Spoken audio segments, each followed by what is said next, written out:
السلام علیکم ورحمۃ اللہ وبرکاتہ۔ عزیز ساتھیوں، آج ہمارا ایپیسوڈ نمبر 2 ہے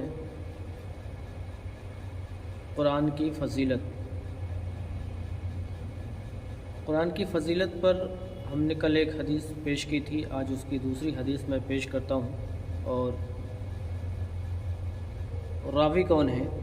حضرت ابو سعید رضی اللہ تعالیٰ عنہ سے روایت ہے کہ اللہ کے نبی صلی اللہ علیہ وسلم نے فرمایا، جس شخص کو قرآن شریف کی مشغولی کی وجہ سے ذکر کرنے اور دعائیں مانگنے کی فرصت نہیں ملتی، میں اس کو سب دعائیں مانگنے والوں سے زیادہ عطا کرتا ہوں، اور اللہ تعالیٰ شانہ کے کلام کو سب کلاموں پر ایسی فضیلت ہے جیسی کہ خود حق تعالیٰ شانہ کو تمام مخلوق پر۔ اب ایک آدمی ہے، قرآن پڑھتا ہے، قرآن میں منہمک ہے، قرآن میں ڈوبا ہوا ہے، قرآن کو سیکھ رہا ہے، پڑھ رہا ہے، لیکن اس قرآن کے پڑھنے کی وجہ سے اس کو یہ موقع نہیں ملتا ہے کہ ہم ذکر کر سکیں، ہم دعائیں کر سکیں، تو اللہ کہتا ہے کہ میں اس سے افضل اس کو عطا کروں گا۔ یہ عظیم کتاب کی برکت اور فضیلت ہے، کیونکہ یہ اللہ کا کلام ہے، کلام عظیم ہے۔ جیسے کہ ایک اگزامپل ہے، مثال ہے کہ ایک شخص ہے، وہ دوسروں کو مٹھائیاں بانٹتا ہے، اور وہ مٹھائی کہاں سے بانٹی جا رہی ہے؟ اس کے مالک کے گھر سے۔ تو اب وہ مالک کیا سمجھتا ہے کہ یہ جو مٹھائی بانٹنے والا ہے، اس کا حصہ پہلے نکال لیا جاتا ہے، پھر اس کے بعد جو ہے دوسروں کو دیا جاتا ہے۔ تو اسی طریقے سے یہ مثال دے کر بتایا گیا ہے کہ قرآن پڑھنے والا، سیکھنے والا اگر اس چیز میں منہمک ہے، قرآن کے متعلق، قرآن کے سیکھنے میں دعائیں نہیں مانگ پاتا ہے، اللہ تبارک و تعالیٰ اس سے افضل اس کے لیے بچا کر رکھا ہے اور اس کو افضل عطا کرے گا۔ قرآن کے ہر لفظ پہ ثواب ہے۔ الف لام میم، الف ایک لفظ، لام ایک لفظ، میم ایک لفظ، مل کر 3 لفظ ہو گئے۔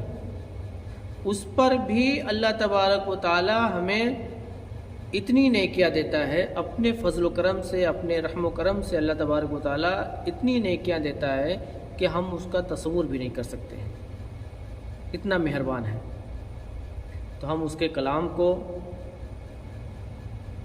باوضو ہو کر، با ادب ہو کر، قرآن کو سینے سے لگا کر، چوم کر اس کو کھولا جائے، اور اعوذ باللہ اور بسم اللہ کے ذریعے اس قرآن کی شروعات کی جائے، تلاوت کی جائے، اس کے معنی پڑھا جائے، اس کے مفہومات کو پڑھا جائے، اس کے لغت کو پڑھا جائے، جو بھی چیزیں آپ سمجھ سکتے ہیں اس سے آپ جو ہے اس کو حاصل کرنے کی کوشش کریں۔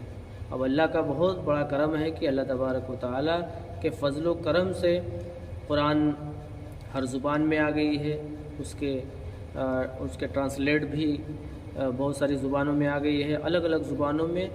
چاہے تو غیر مسلم بھی پڑھ لیں، مسلمان کو تو خیر پڑھنا ہی چاہیے، ضروری ہے، کیونکہ پوری انسانیت کی ہدایت اسی کتاب کے اندر ہے۔ قیامت تک اب کوئی دوسری کتاب آنے والا نہیں ہے، کوئی دوسری کتاب آنے والی نہیں ہے، اسی کتاب کے اندر ہدایت ہے۔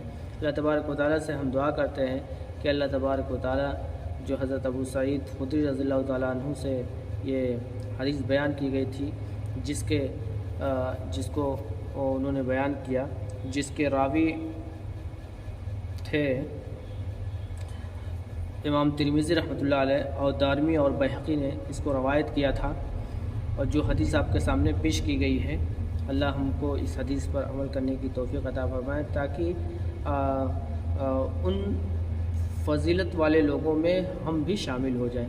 وآخر دعوانا الحمدللہ رب العالمین۔ اور عزیز ساتھیوں، ہمارے اس چینل کو ضرور سبسکرائب کیجئے، لائک کیجئے، کمنٹس کرنا نہ بھولیں، اور شیئر بھی ضرور کریں۔ اللہ حافظ۔